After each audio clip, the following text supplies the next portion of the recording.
I have a problem. I'm still not sure how or why, but a few days ago I realized that I had forgotten all of mathematics, from the most complicated integral to the simplest addition problem. And so I've embarked on a journey to rebuild all of mathematics from scratch. Last time, I managed to rebuild the idea of counting things, and the idea of numbers that I can use to count. One of the key parts of this was coming up with words to describe how many things I have in a concise way. For example, instead of having to say that I have an apple and an apple and an apple, instead I can just say I have 3 apples. And as it turns out, I can count other sorts of objects in the same way. This time, I want to come up with a proper system for creating these words. So far, the words I've come up with are 1, 2, 3, 4, 5, 6, 7, 8, 9, and 10. I could easily come up with a few more, let's say, I don't know, 11 for 10 and another 1, and 12 for 10 and another 2. But if I kept going just making up new words like this, I'd quickly become unable to remember them all. For 10 and another 3, let's try combining the words 3 and 10. Something like 13. Then for 10 and another 4, I could use 14, and for 10 and another 5, 15. This approach works pretty well for a while, but hits something of a snag after 19. I could say that next is 10-teen, and then 11-teen, and so on. But as I build bigger and bigger numbers, it starts sounding a bit silly. Do I really want to start using words like 17-teen-teen? Looking at these words written out, something's just occurred to me. 17 is the word I'm considering for 7 and 10, and 17-teen-teen is this hypothetical word for 7 and 10 and 10 and 10. I feel like there might be a way to say this something like 7 and 3 10s. I considered how to count a lot of different types of things last time: apples, watering cans, even things like boxes of apples or lumps of clay, but I never thought about counting numbers themselves. This feels like it should work intuitively, but I should be careful and do this the right way. To be able to count numbers, I need it to be the case that if I have 1 of a number and another 1 of that number, then I get 2 of that number. And that if I then have another 1 of that number, I have 3 of it, and so on. I can try doing this bit by bit, using something to help keep count. As I figured out last time, since 2 apples and 2 apples is 4 apples, I can say 2 and 2 is 4. So let's say 2 2s is the same thing as 4. Similarly, 2 and 2 and 2, or 3 2s, is the same thing as 6. And sure enough, 2 2s and another 2, which is 4 and 2, is also 6, which is 3 2s. Good. This is what I wanted. But I can't exactly go through this whole process checking for every combination of numbers. How can I know that there isn't some number I haven't checked that breaks the rules? I suppose one way to go about it is to suppose that there is some number, let's call it squange, which does break these rules. If I can prove that squange can't exist, then that means I can count numbers the same way I've been counting other things. To start with, let's think about 2 squange. I don't think there's any way for this not to be 1 squange and 1 squange, because, well, that's what 2 squange means. 2 of something is just shorthand for 1 of something and another of that something. So if it's going to break, it has to break farther out. Let's look at 3 squange. This is the same as one squunge and one squunge and one squunge, because, again, that's what three squunge means.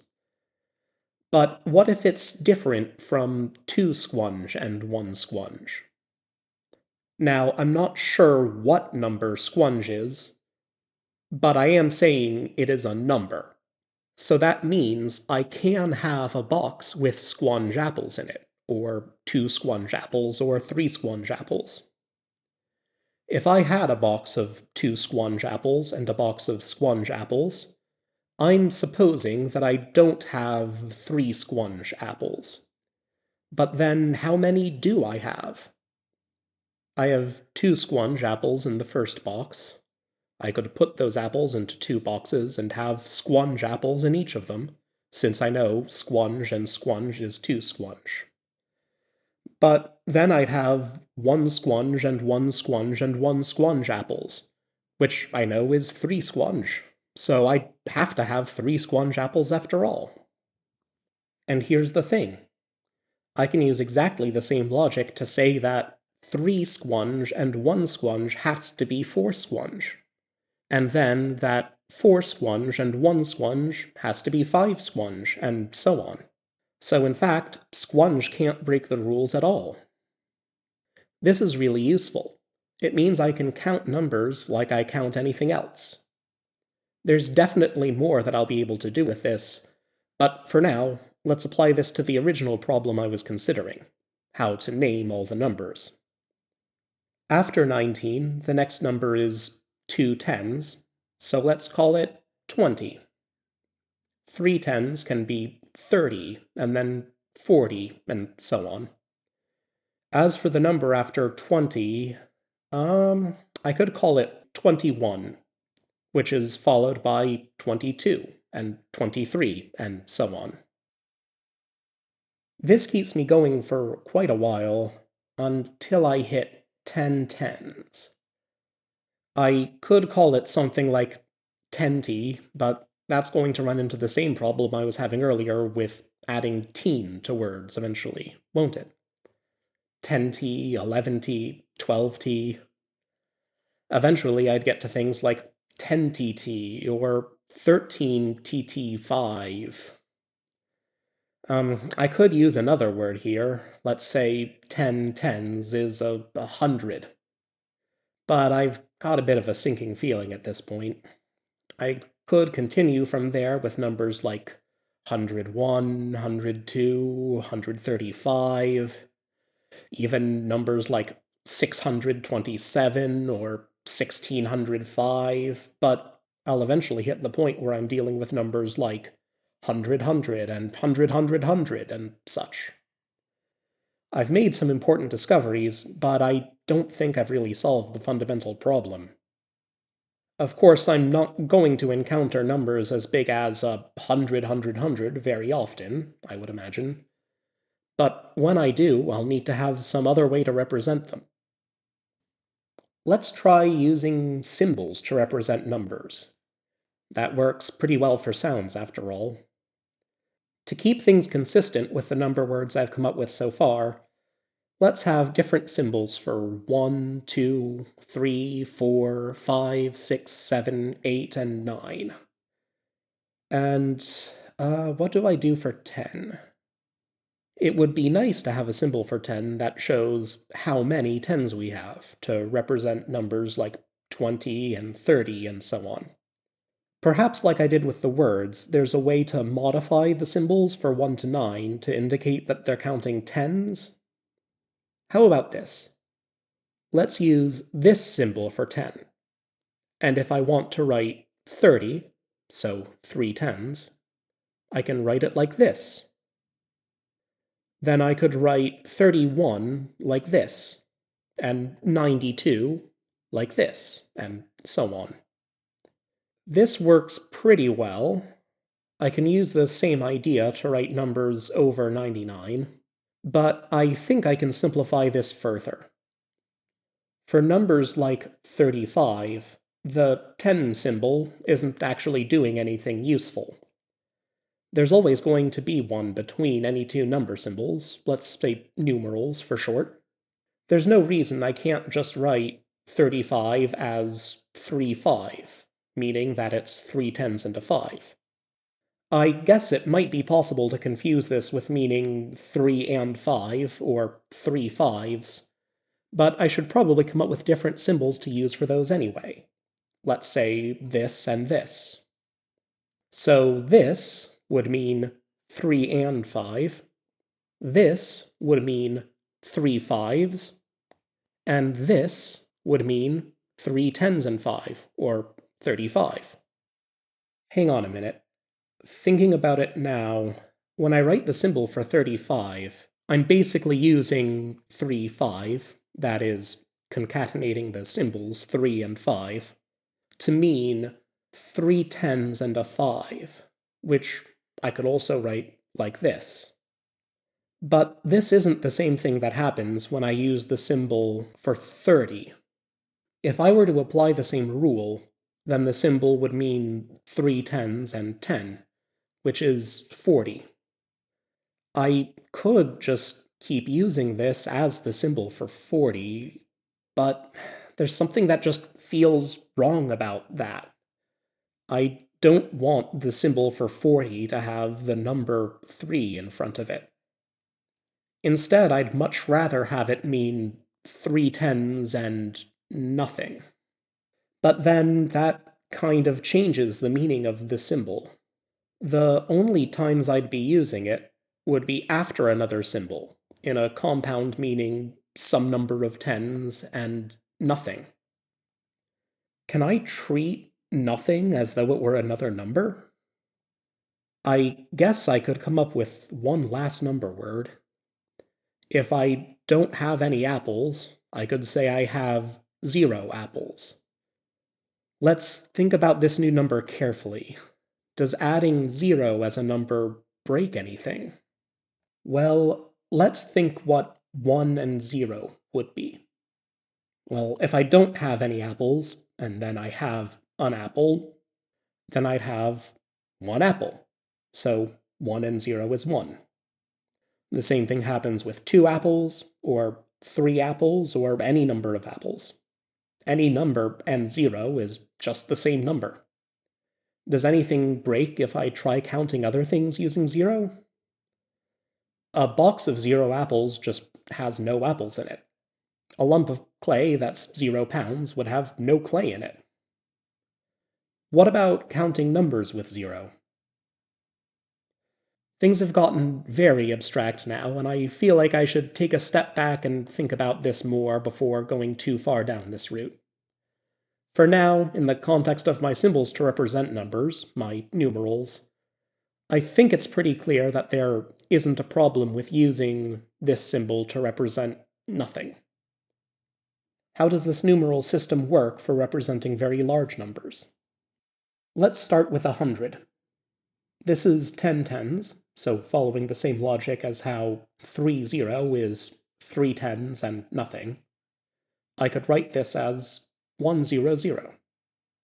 10 hundreds would be 1000, and 100 hundreds would be 10000. Let's try some more complicated numbers. 652 would be 652. 3573 would be 3573. 1204 would be 1204. 1200s, no tens and a 4.